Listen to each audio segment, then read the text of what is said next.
Sandalwood ನಿರ್ಮಾಪಕ ಸೌಂದರ್ಯ ಜಗದೀಶ್ ಆತ್ಮಹತ್ಯೆಗೆ ಶರಣಾಗಿದ್ದಾರೆ. ಮನೆಯಲ್ಲಿ ನೇಣು ಬಿಗಿದುಕೊಂಡು ಆತ್ಮಹತ್ಯೆಗೆ ಶರಣಾಗಿದ್ದಾರೆ ಸೌಂದರ್ಯ ಜಗದೀಶ್. ಸ್ಯಾಂಡಲ್ವುಡ್ನ ನಿರ್ಮಾಪಕರು ಸೌಂದರ್ಯ ಜಗದೀಶ್ ಆತ್ಮಹತ್ಯೆಗೆ ಶರಣಾಗಿದ್ದಾರೆ. ಮನೆಯಲ್ಲಿ ನೇಣು ಬಿಗಿದುಕೊಂಡು ಆತ್ಮಹತ್ಯೆಯನ್ನ ಮಾಡಿಕೊಂಡಿದ್ದಾರೆ ಅನ್ನುವಂತ ಮಾಹಿತಿ ಲಭ್ಯ ಆಗ್ತಾ ಇದೆ. ಬೆಂಗಳೂರಿನ ಮಹಾಲಕ್ಷ್ಮಿ ಲೇಔಟ್ನ ನಿವಾಸದಲ್ಲಿ ಆತ್ಮಹತ್ಯೆಯನ್ನ ಮಾಡಿಕೊಂಡಿದ್ದಾರೆ. ಸದ್ಯಕ್ಕೆ ಸುಗುಣ ಆಸ್ಪತ್ರೆಯಲ್ಲಿ ಸೌಂದರ್ಯ ಜಗದೀಶ್ ಅವರ ಮೃತದೇಹ ಇದೆ.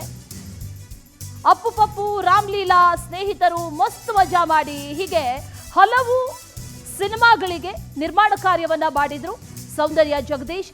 ಇತ್ತೀಚೆಗಷ್ಟೇ ಮಗಳ ವಿವಾಹವನ್ನ ಕೂಡ ನೆರವೇರಿಸಿದ್ರು ಸೌಂದರ್ಯ ಜಗದೀಶ್. ಸಿನಿಮಾ ನಿರ್ಮಾಪಕ ಹಾಗೂ ಜೆಟ್ಲ್ಯಾಗ್ ಪಬ್ನ ಮಾಲೀಕರು ಕೂಡ ಹೌದು. ಸೌಂದರ್ಯ ಜಗದೀಶ್ ಆತ್ಮಹತ್ಯೆಯನ್ನು ಮಾಡಿಕೊಂಡಿದ್ದಾರೆ. ಒಂದು ರೀತಿಯಲ್ಲಿ ಶಾಕಿಂಗ್ ನ್ಯೂಸ್. ಕಾರಣ ಏನು ಅನ್ನೋದು ಸದ್ಯಕ್ಕಿರುವಂತಹ ಪ್ರಶ್ನೆ. ನಿರ್ಮಾಪಕ ಸೌಂದರ್ಯ ಜಗದೀಶ್ ಆತ್ಮಹತ್ಯೆಗೆ ಟ್ವಿಸ್ಟ್. ಇತ್ತೀಚೆಗೆ ಬ್ಯಾಂಕ್ನವರು ಮನೆಯನ್ನ ಸೀಸ್ ಮಾಡಿದ್ರು. ಇದರಿಂದ ಏನಾದ್ರೂ ಖಿನ್ನತೆಗೆ ಒಳಗಾಗಿದ್ರ ಸೌಂದರ್ಯ ಜಗದೀಶ್ ಅನ್ನುವಂತ ಪ್ರಶ್ನೆ ಈಗ ಕಾಡ್ತಾ ಇದೆ. ಇದೇ ಕಾರಣಕ್ಕೆ ಆತ್ಮಹತ್ಯೆಯನ್ನ ನಿರ್ಮಾಪಕರು ಮಾಡಿಕೊಂಡಿದ್ದಾರೆ ಅನ್ನುವಂತ ಒಂದಷ್ಟು ಇನ್ಸೈಡ್ ಡೀಟೇಲ್ಸ್ ಕೂಡ ಈಗ ಸಿಗ್ತಾ ಇರೋದು. ಸುಗುಣ ಆಸ್ಪತ್ರೆಯ ಬಳಿ ಕುಟುಂಬಸ್ಥರ ಆಕ್ರಂದನ ಮುಗಿಲು ಮುಟ್ಟಿದೆ. ನಿರ್ಮಾಪಕ ಸೌಂದರ್ಯ ಜಗದೀಶ್ ಆತ್ಮಹತ್ಯೆಯನ್ನು ಮಾಡಿಕೊಂಡಿದ್ದಾರೆ. ಕಾರಣ ಏನು ಅನ್ನೋದು ಹಲವಾರು ಆಯಾಮಗಳಿಂದ ಪ್ರಶ್ನೆಗಳನ್ನ ಮಾಡಲಾಗ್ತಾ ಇತ್ತು. ಸದ್ಯಕ್ಕೆ ಅವರ ಮೃತದೇಹವನ್ನ ಸುಗುಣ ಆಸ್ಪತ್ರೆಯಲ್ಲಿ ಇರಿಸಲಾಗಿದೆ ಅನ್ನುವಂಥ ಮಾಹಿತಿ ಲಭ್ಯ ಆಗ್ತಾ ಇದೆ. ಕಾರಣ ಏನು ಅನ್ನುವಂಥ ವಿಚಾರಕ್ಕೆ ಸಂಬಂಧಪಟ್ಟಂತೆ ಇತ್ತೀಚೆಗೆ ಒಂದಷ್ಟು ಖಿನ್ನತೆಗೂ ಕೂಡ ಒಳಗಾಗಿದ್ರ ಅನ್ನುವಂಥ ಪ್ರಶ್ನೆಯೂ ಕೂಡ ಈಗ ಕಾಡ್ತಾ ಇದೆ.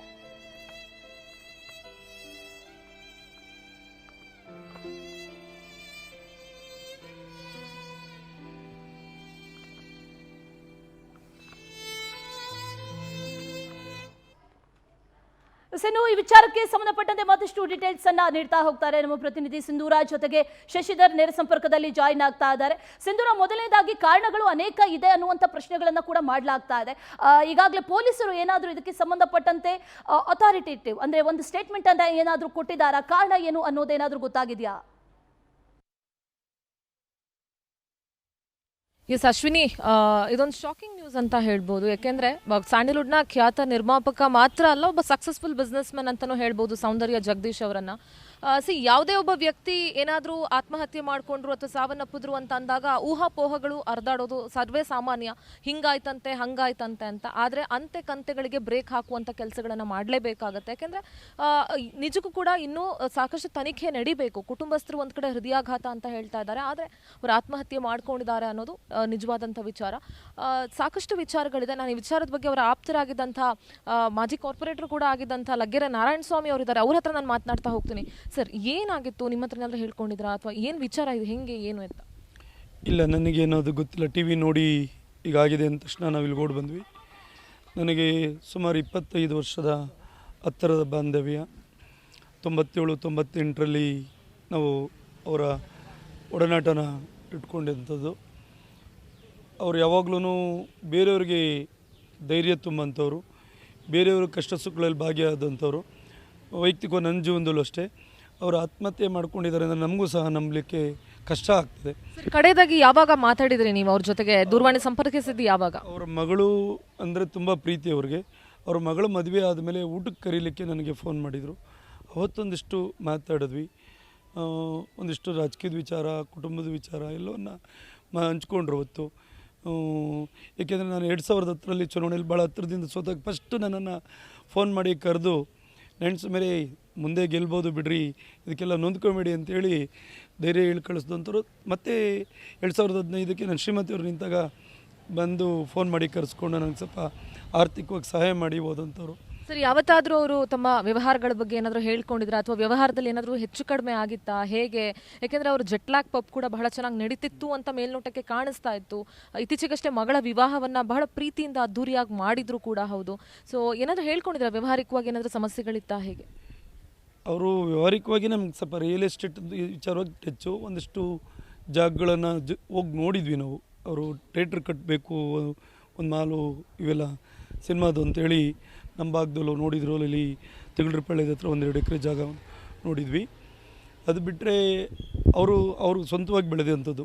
ನನಗೆ ಫಸ್ಟ್ ಪ್ರಾಜೆಕ್ಟು ಶಶಾಪುರಮಲ್ಲಿ ಏನು ಸೌಂದರ್ಯ ಅಪಾರ್ಟ್ಮೆಂಟ್ ಕಟ್ಟಿದ್ರು ಆಗ್ಲಿಂದನೂ ನನಗೆ ಗೊತ್ತು. ಅದಾದಮೇಲೆ ಯಲಹಂಕದ ಹತ್ರ ಮಾಡ್ತಾಯಿದ್ದೀನಿ ಅಂತ ಹೇಳಿದ್ರು, ಜಕ್ಕೂರ್ ಹತ್ರ ಇದರಲ್ಲಿ ಮಾಡಿದರು, ಜಲಳಿಲಿ ಮಾಡಿದರು. ಭಾಳಷ್ಟು ಶ್ರಮ ಹಾಕಿ ಬೆಳೆದಂಥವ್ರು. ಹಾಗಾಗಿ ಅವರು ಯಾವುದೇ ಕಾರಣಕ್ಕೂ ಆತ್ಮಹತ್ಯೆ ಮಾಡ್ಕೊಳ್ಳೋಂಥ ಮನಸ್ಥಿತಿಯವರಲ್ಲ.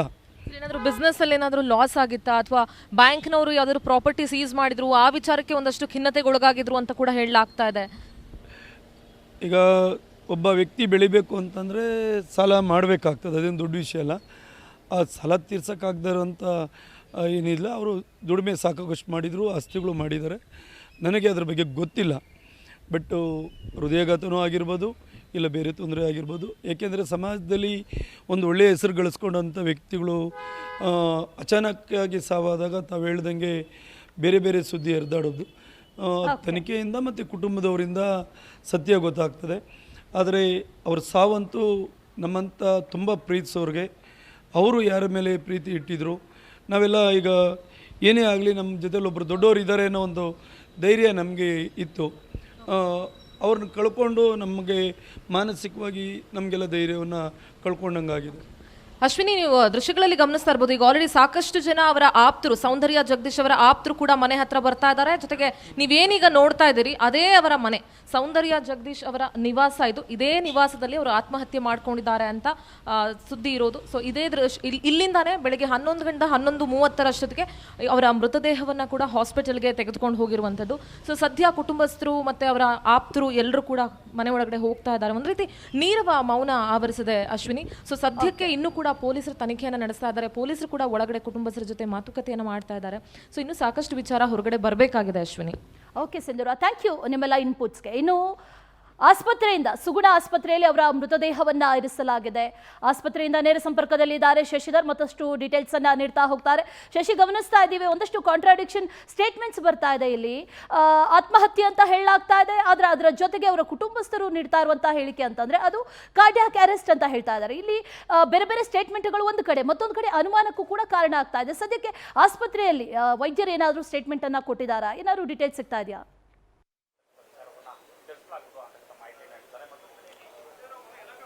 ಅಶ್ವಿನಿ, ಇವತ್ತು ಬೆಳಗ್ಗೆ ನೇಣು ಮುಗಿದುಕೊಂಡಂತ ಪರಿಸ್ಥಿತಿಯಲ್ಲಿ ಸೌಂದರ್ಯ ಜಗದೀಶ್ ಅವರು ಆತ್ಮಹತ್ಯೆಗೆ ಯತ್ನ ಪಟ್ಟಿದ್ರು. ಆ ಒಂದು ಸಂದರ್ಭದಲ್ಲಿ ನೋಡಿದಂಥವರು ತಕ್ಷಣ ಆಸ್ಪತ್ರೆಗೆ ಕರ್ಕೊಂಡು ಬರುವಂತ ಕೆಲಸವನ್ನು ಕೂಡ ಮಾಡಿದ್ರು.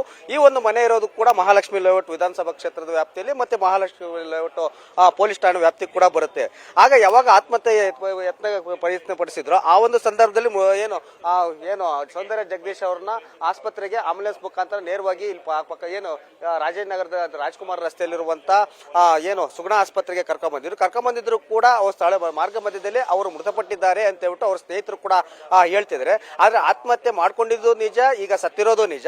ಆದ್ರೆ ಯಾವ ಕಾರಣಕ್ಕಾಗಿ ಅವರು ಆತ್ಮಹತ್ಯೆ ಮಾಡ್ಕೊಂಡಿದ್ದಾರೆ ಅನ್ನೋದ್ರ ಬಗ್ಗೆ ಯಾರು ಕೂಡ ಯಾವುದೇ ಕಾರಣಕ್ಕೂ ಸುಳ್ಳು ಆರೋಪಗಳನ್ನ ಕೂಡ ಹಬ್ಬಿಸೋದು ಬೇಡ. ಅವ್ರ ಕುಟುಂಬಸ್ಥರು ಕೂಡ ಅದನ್ನ ಸ್ಪಷ್ಟೀಕರಣ ಕೂಡ ಕೊಡ್ತಾರೆ ಅಂತ ಹೇಳ್ಬಿಟ್ಟು ಅವ್ರ ಸ್ನೇಹಿತರು ಕೂಡ ಹೀಗಾಗಿ ಹೇಳಿಕೆಯನ್ನು ಕೂಡ ಕೊಟ್ಟಿದ್ದಾರೆ. ಇನ್ನು ಅದಕ್ಕೆ ಸಂಬಂಧಪಟ್ಟಂತೆ ಈಗ ಇನ್ನೇನು ಚಿಕಿತ್ಸೆಗೆ ಬಂದಂತೆ ಎಲ್ಲ ಸಂಬಂಧಪಟ್ಟಂತೆ ಈಗಾಗಲೇ ಅವ್ರ ಕುಟುಂಬಸ್ಥರು ಮತ್ತೆ ಅವ್ರ ಸ್ನೇಹಿತರ ಜೊತೆ ಈಗಾಗಲೇ ಮಹಾಲಕ್ಷ್ಮಿ ಲೇಔಟ್ನ ಪೊಲೀಸರು ಕೂಡ ಈಗಾಗಲೇ ಮಾಹಿತಿಯನ್ನು ಕೂಡ ಪಡೆದುಕೊಳ್ತಿದ್ದಾರೆ. ಏನು ಆ ಮನೆಯಲ್ಲೂ ಕೂಡ ಹೋಗಿ ಮಾಜರನ್ನು ಕೂಡ ಮಾಡ್ಕೊಂಡಿದ್ದಾರೆ. ಮತ್ತೆ ಆಸ್ಪತ್ರೆಗೆ ಕರ್ಕೊಂಡು ಬಂದಿದ್ದ ಕಾರಣದಿಂದ ಆಸ್ಪತ್ರೆಯಲ್ಲೂ ಕೂಡ ಈಗಾಗಲೇ ಎಲ್ಲಾ ರೀತಿಯಲ್ಲೂ ಕೂಡ ಒಂದು ತನಿಖೆಯನ್ನು ಕೂಡ ಪೊಲೀಸರು ಮಾಡ್ತಿದ್ದಾರೆ. ಇನ್ನು ಕೆಲವೇ ನಿಮಿಷಗಳಲ್ಲಿ ಈ ಸುಗುಣ ಆಸ್ಪತ್ರೆಯಿಂದ ಮರಣೋತ್ತರ ಪರೀಕ್ಷೆಗಾಗಿ MS ರಾಮಯ್ಯ ಆಸ್ಪತ್ರೆಗೆ ಇಲ್ಲಿಂದ ಮೃತದೇಹ ಕೂಡ ರವಾನೆ ಆಗುತ್ತೆ. ಅಲ್ಲಿ ಒಂದು 3-4 ಗಂಟೆಗಳ ಕಾಲ ಮರಣೋತ್ತರ ಪರೀಕ್ಷೆ ನಡೆಸಲಾಗುತ್ತೆ. ಅದಾದ ನಂತರ ಅವ್ರ ಕುಟುಂಬಸ್ಥರ ಜೊತೆ ಎಲ್ಲ ಸಂಪೂರ್ಣವಾಗಿ ಚರ್ಚೆಯನ್ನ ಮಾಡಿ ಅಂತ್ಯಕ್ರಿಯೆಯನ್ನ ಎಲ್ಲಿ ಮಾಡಬೇಕು ಅಂತ ಹೇಳ್ಬಿಟ್ಟು ಕೂಡ ಒಂದು ಡಿಸೈಡ್ ಅನ್ನ ಮಾಡ್ತೇವೆ ಅಂತ ಹೇಳ್ಬಿಟ್ಟು ಕೂಡ ಅವ್ರ ಸ್ನೇಹಿತರು ಕೂಡ ಈಗಾಗಲೇ ತಿಳಿಸಿದ್ದಾರೆ. ಇನ್ನು ಅವ್ರ ಕುಟುಂಬಸ್ಥರು ಕೂಡ ಇನ್ನೂ ಕೂಡ ಯಾವುದೇ ರೀತಿಯಾದಂತಹ ಸ್ಪಷ್ಟೀಕರಣ ಕೂಡ ಕೊಟ್ಟಿಲ್ಲ, ಪೊಲೀಸರಿಗೆ ಹೇಳಿಕೆಯನ್ನು ಕೂಡ ಕೊಟ್ಟಿಲ್ಲ ಯಾವ ಕಾರಣಕ್ಕಾಗಿ ಆತ್ಮಹತ್ಯೆಯನ್ನ ಮಾಡ್ಕೊಂಡ್ರು ಅಂತ. ಆದ್ರೆ ಆತ್ಮಹತ್ಯೆ ಮಾಡ್ಕೊಂಡ್ರಂತೂ ನಿಜ. ಈಗ ಒಂದು ಕಡೆ ಎಲ್ಲೊಂದು ಕಡೆ ಕೇಳಬರುತ್ತಂತ ವಿಷಯಗಳಂತಂದ್ರೆ ಅವರಿಗೆ ಸೇರ ಆರೋಗ್ಯದ ಸಮಸ್ಯೆ ಇತ್ತು ಅಂತ ಒಂದು ಮಾಹಿತಿ ಕೂಡ ಕೇಳಿಬರ್ತದೆ. ಮತ್ತೊಂದು ಕಡೆ ಅವರು ಉದ್ಯಮಿ ಮತ್ತೆ ನಿರ್ಮಾಪಕ ಎರಡೂ ಕಡೆ ಕೂಡ ಇದ್ದಿದ್ದರಿಂದ ಒಂದಷ್ಟು ಆರ್ಥಿಕ ಸಂಕಷ್ಟದಲ್ಲಿ ಕೂಡ ಸಿಲುಕಿದ್ರು. ಕೊರೋನಾ ಸಂಕಷ್ಟದಲ್ಲಿ ಕೂಡ ಒಂದಷ್ಟು ಒಂದು ಆರ್ಥಿಕ ಸಂಕಷ್ಟಕ್ಕೆ ಸಿಲುಕಿದ್ರು ಅಂತ ಕೂಡ ಮಾಹಿತಿ ಕೂಡ ಕೇಳಿಬರ್ತಿದೆ. ಇತ್ತೀಚೆಗೆ ತಾನೇ ಏನು ಕಾಟೇರ ಸಿನಿಮಾ ಸಂಬಂಧಪಟ್ಟಂತೆ ಸಕ್ಸಸ್ ಮೀಟ್ ಆದಾಗ ಅಲ್ಲಿ ದರ್ಶನ್ ಸೇರಿದಂತೆ ಒಂದಷ್ಟು ಸಿನಿಮಾ ಅವರು ಮತ್ತೆ ನಟರು ಸೇರಿದಂತೆ ನಿರ್ಮಾಪಕರು ಕೂಡ ಸೇರಿ ಲೇಟ್ ನೈಟ್ ಒಂದು ಪಾರ್ಟಿಯನ್ನು ಕೂಡ ಮಾಡಿದ್ರು. ಅಲ್ಲಿ ಡ್ರಗ್ಸ್ ಅನ್ನು ಕೂಡ ಆಯೋಜನೆ ಮಾಡಿದ್ರು ಅನ್ನೋ ವದಂತಿ ಕೂಡ ಹರಿದಿತ್ತು. ಅದೆಲ್ಲದೂ ಕೂಡ ಪೊಲೀಸರು ಕೂಡ ಚಾರ್ಜ್ ಶೀಟ್ ಹಾಕೋ ಮುಖಾಂತರ ಈಗ ಎಲ್ಲದೂ ಕೂಡ ತೆರೆ ಎಳೆದಿದ್ರು. ಇದಾಗಿ ಕೇವಲ ಇನ್ನೊಂದು 10-15 ದಿನ ಆಯ್ತು ಅಷ್ಟೇ. ಆ ಇನ್ನೊಂದು ಸಂದರ್ಭದಲ್ಲಿ ಎಲ್ಲ ಕೂಡ ಪ್ರಕರಣ ಕೂಡ ಇತ್ಯರ್ಥ ಆಯ್ತು ಅನ್ನೋಷ್ಟರಲ್ಲಿ ಇವತ್ತು ಸೌಂದರ್ಯ ಜಗದೀಶ್ ಅವರು ಆತ್ಮಹತ್ಯೆಯನ್ನು ಕೂಡ ಮಾಡ್ಕೊಂಡಿದ್ದಾರೆ. ಈಗ ಪೊಲೀಸರು ಕೂಡ ಎಲ್ಲಾ ಆಯಾಮಗಳು ಕೂಡ ತನಿಖೆಯನ್ನು ಕೂಡ ಮಾಡ್ತಾರೆ. ಅವ್ರ ಸ್ನೇಹಿತರನ್ನು ಕೂಡ ವಿಚಾರಿಸಿದ್ದಾರೆ, ಅವ್ರ ಕುಟುಂಬಸ್ಥರನ್ನು ಕೂಡ ವಿಚಾರಣೆಯನ್ನು ಕೂಡ ಮಾಡ್ತಾರೆ. ಇನ್ನು ಕೆಲವೇ ನಿಮಿಷಗಳಲ್ಲಿ ಮರಣೋತ್ತರ ಪರೀಕ್ಷೆಗಾಗಿ MS ರಾಮಯ್ಯಗೆ ಮೃತದೇಹ ರವಾನೆ ಆಗುತ್ತೆ. ಅಲ್ಲಿಂದ ಎಲ್ಲಿ ಅಂತ್ಯಕ್ರಿಯೆ ಮಾಡಲಾಗುತ್ತೆ, ಇವತ್ತು ಮಾಡ್ತಾರೆ ಇಲ್ಲ ನಾಳೆ ಮಾಡ್ತಾರೆ ಅನ್ನೋ ಕೂಡ ಇನ್ನೂ ಕೂಡ ಸ್ಪಷ್ಟೀಕರಣವನ್ನು ಅವ್ರ ಕುಟುಂಬಸ್ಥರು ಕೊಡಬೇಕಾಗಿದೆ. Ashwini. Okay Shashidhar, thank you ಡೀಟೇಲ್ಸ್ಗೆ. ಇನ್ನು ಈಗಾಗಲೇ ಕುಟುಂಬಸ್ಥರು ಶಾಕಲ್ಲಿದ್ದಾರೆ. ಜೊತೆಯಲ್ಲಿ ಇವರಿಗೆ ಆಪ್ತರಾದಂಥ ಒಂದಷ್ಟು ಜನ ಮಾತಾಡಿದ್ದಾರೆ. ಮೊದಲಿಗೆ ನಟಿ ಅಮೂಲ್ಯ ಇದರ ಬಗ್ಗೆ ಮಾತಾಡಿದ್ದಾರೆ. ಏನು ಹೇಳಿದ್ದಾರೆ ನೋಡೋಣ. ಆ್ಯಕ್ಚುಲಿ ಇಲ್ಲಿ ಫಂಕ್ಷನ್ ಇದೆ. ಅಜಯ್ ಸರ್ ಇಷ್ಟು ವರ್ಷದ ಆ್ಯಕ್ಚುಲಿ ಒಂದು 7-8 ವರ್ಷದಿಂದ ಅವ್ರ ಪಾಪ ಒಂದು ಫಂಕ್ಷನು ಮಾಡಿಲ್ಲ. ಇದೇ ಫಸ್ಟ್ ಫಂಕ್ಷನ್ ಅವ್ರು ಕರೀತಾ ಇರೋದು. ಇಲ್ಲಿಗೆ ಬರ್ತಿದ್ದಂಗೆ ಈ ನ್ಯೂಸ್ ಬಂತು. ನನಗೆ ಏನು ಮೊನ್ನೆ ತಾನೇ ಬೀಗ್ ರೂಟದಲ್ಲಿ ಸುಮಾರು ಒಂದು 2-3 ಅವರ್ ನಾವು ಕುತ್ಕೊಂಡು ಮಾತಾಡಿ ನಕ್ಕೊಂಡು ಅವರು ನಮ್ಮ ಬೇಜಾರು ಮಾಡ್ಕೊತೀಯ ಆರಾಮಾಗಿರೋಣ ಆ ಥರದ್ದೆಲ್ಲ ಒಂಥರ ಸ್ಪೋರ್ಟಿವ್ ಆಗಿದ್ರು. ನನಗೆ ಯೋಚನೆ ಸಹ ಮಾಡಕ್ಕೆ ಆಗಿದ್ದಾರೆ. ಅವರು ಜಸ್ಟ್ ಒಂದು ಸೂಸೈಡ್ ಅಟೆಂಪ್ಟ್ ಮಾಡ್ಕೊಂಡು ಡೆತ್ ಆಗಿದ್ದಾರೆ. ನೆಕ್ಸ್ಟ್ ಏನಾದ ಆದ ತಕ್ಷಣ ನಾವು ಇಲ್ಲಿ ಹಾಸ್ಪಿಟ್ಲಿಗೆ ತಗೊಂಡ್ಬಂದಿದ್ದೀವಿ. ನೋಡಿದಾಗ ಇಲ್ಲಿ ಡೆತ್ ಆಗಿದೆ ಅಂತ ಡಿಕ್ಲೇರ್ ಮಾಡಿದ್ದಾರೆ. ನೆಕ್ಸ್ಟ್ ಇನ್ನೇನೈತೆ ಪ್ರೊಸೀಜರ್ ಮಾಡಬೇಕು. ಬೇರೆ ಯಾವ್ದು ಇದಕ್ಕೆ ರೀಸನ್ ಇಲ್ಲ. ಇದೆಲ್ಲ ಮುಗಿದ್ಮೇಲೆ ಏನೈತೆ ಏನು ಅಂತ ಹೇಳ್ಬಿಟ್ಟು ಎಲ್ಲ ಗೊತ್ತಾಗಿದ್ದು ನಿಮ್ಮ ಹತ್ರ ಮಾಹಿತಿ ಹಂಚ್ಕೊಂತೀವಿ. ದಯವಿಟ್ಟು ಅಲ್ಲಿವರೆಗೂ ನೀವೆಲ್ಲ ಸಹಕಾರ ಕೊಡ್ಬೇಕು ಅಷ್ಟೇ. ಇಲ್ಲ ಆತರ ಏನಿಲ್ಲ, ಹೆಲ್ತ್ ಇಶ್ಯೂಸ್ ಅಂತ ಏನಿಲ್ಲ. ಅದು ರೀಸನ್ ಏನು ಅಂತ ನಾವು ಸಡನ್ ಆಗಿ ಹೇಳಕ್ಕಾಗಲ್ಲ ಸರ್ ಎಲ್ಲ. ಹಂಗಾಗಿ ಅದಕ್ಕೋಸ್ಕರನೇ ಅದನ್ನ ಬೇರೆ ಯಾವ್ದು ಏನಿದಿಲ್ಲ. ಹಾಗಾಗಿ ಇರೋದೇನಿದೆ ರಿಯಾಲಿಟಿ ಹೇಳಿದೀವಿ ನಾವೀಗ. ಅವ್ರು ಡೆತ್ ಆಗಿ ಸೂಸೈಡ್ ಅಟೆಂಪ್ಟ್ ಮಾಡ್ಕೊಂಡಿದ್ದಾರೆ ಸರ್. ಇದು ಬೆಳಗ್ಗೆ ಇಲ್ಲ ಕೊಟ್ಟಿದ್ದೀವಿ ಸರ್ ಎಲ್ಲ. ನಾವು ಬಂದ ತಕ್ಷಣ ಅದು ಇಲ್ಲ ಸರ್ ಸುಳ್ಳು. ಯಾರಿದು ಸುಳ್ಳು ಮಾಹಿತಿ ಎಬ್ಸಿದ್ದಾರೆ ಅನ್ನೋದು ದಯವಿಟ್ಟು ಗೊತ್ತಿಲ್ಲ. ನಾವು ಕಾರ್ಡಿಯಾಕ್ ಅರೆಸ್ಟ್ ಅಂತ ಎಲ್ಲೂ ಹೇಳಿಲ್ಲ. ಆದ ತಕ್ಷಣ ನಾವು ಇನ್ಸಿಡೆಂಟ್ ನೋಡಿದ ತಕ್ಷಣ ಇಮಿಡಿಯೇಟ್ ಹಾಸ್ಪಿಟಲ್ ಕರ್ಕೊಂಡ್ ಬಂದಿವಿ. ಹಾಸ್ಪಿಟಲ್ ಡೆತ್ ಆಗಿದೆ ಅಂತ ಡಿಕ್ಲೇರ್ ಮಾಡಿದ್ದಾರೆ. ನಾವೆಲ್ಲೂ ಯಾರ ಜೊತೆನೂ ಹ್ಯಾಂಗಿಂಗ್ ಸರ್ ಮನೇಲಿ ಬೆಳಗ್ಗೆ ಗೊತ್ತಾದಾಗ ನಾವು ಇಲ್ಲಿ ಒಂದು 9 ಗಂಟೆಗೆ ಹಾಸ್ಪಿಟಲ್ ಹತ್ರ ಕರ್ಕೊಂಡ್ ಬಂದಿದ್ದು. ಹೌದು, ಅದು ಬಿಟ್ರೆ ಇನ್ನೇನು ಬೇರೆ ಇಲ್ಲ ಸರ್. ಬೇರೆ ರೀಸನ್ ಏನು ಎಲ್ಲ ಇದೇನು ಒಂದೊಂದು ಹೇಳ್ತಾರೆ ಅದೇನಿಲ್ಲ ಸರ್. ಇದಂತೂ ನಿಜ. ಅವರು ಅಟೆಂಡ್ ಮಾಡ್ಕೊಂಡಿದ್ದಾರೆ. ಇಲ್ಲಿ ಹಾಸ್ಪಿಟಲ್ ಹತ್ರ ಕರ್ಕೊಂಡ್